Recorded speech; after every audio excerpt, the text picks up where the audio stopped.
Have not read this yet, but I just looked at the title and I love the title. Yeah, it's like sweet. So tell you what, let's break it into two. There's a line in italics. I will say that and then you read. Okay, so I'll read the first half to the italics and then you read. Oh, got it. So Okay, yes, I see the italics. Yeah, t- go for it.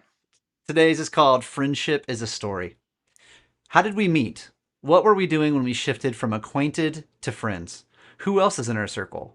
How do we make space for each other and how do we dance together toward our center? You've shown me who you really are, and I trust you enough to share my dreams and fears. I know the sound of your laugh before you even start laughing, and you remember things about me that I sometimes forget about myself.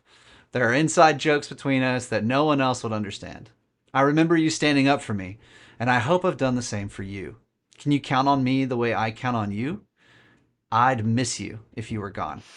Brands are not our friends, and most of them are simply acquaintances. But the most successful marketers understand how deeply our emotional bond with friends run and try to echo some of those feelings. Manipulate the process, and you'll inevitably disappoint the very people you seek to serve.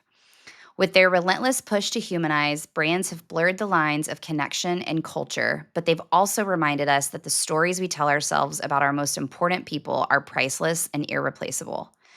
Authenticity is impossible to measure, and so consistency carries us forward. What do we expect when we hear you knocking? What promises are you here to keep? And how often are they kept?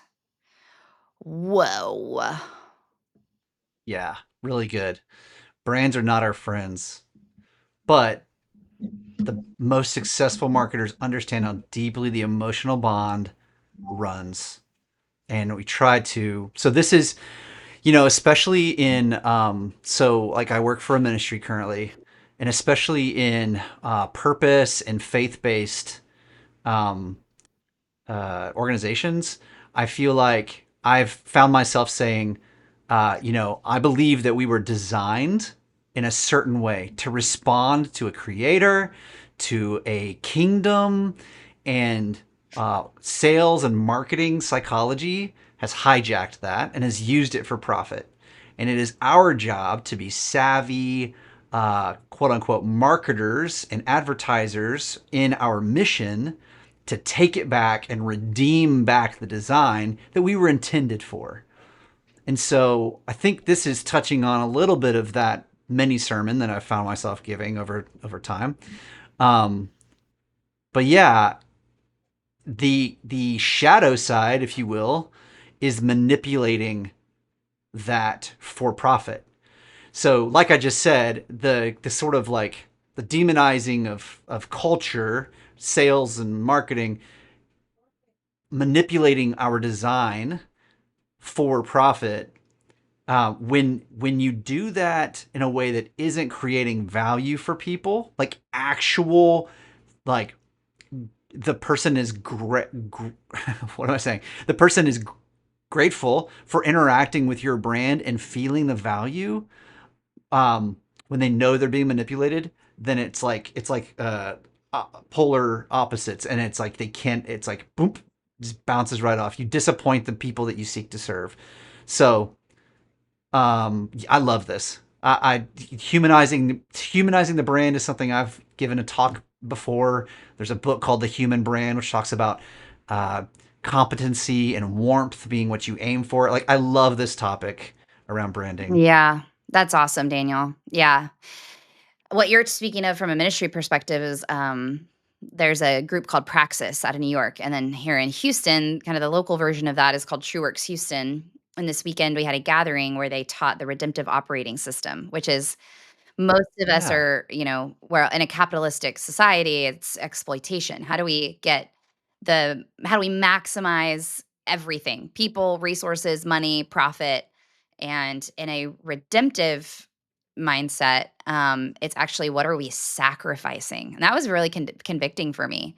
Like, what are we? And that's Mm. the redemption story is the ultimate sacrifice. And so, um, I think that's just another for those who are listening. For those who are listening who don't have a faith-based background, you're probably like, "What in the hell are they talking about?"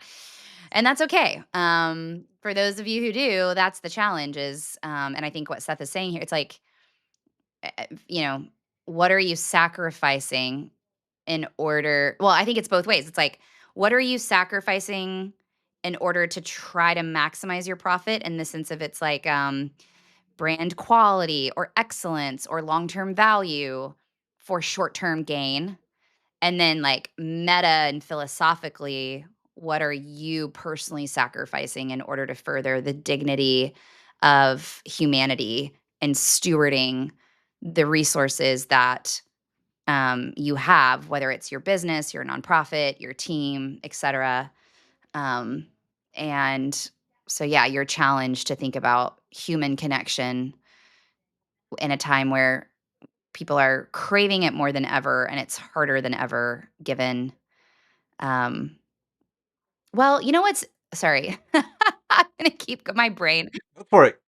The other thing though is it's like I was just saying, "Oh, it's harder than ever, wah, wah, wah," and I'm like, "Actually, what if we leverage technology to make the non-human work more efficient so that we can free up our time to spend more time on the human connection?"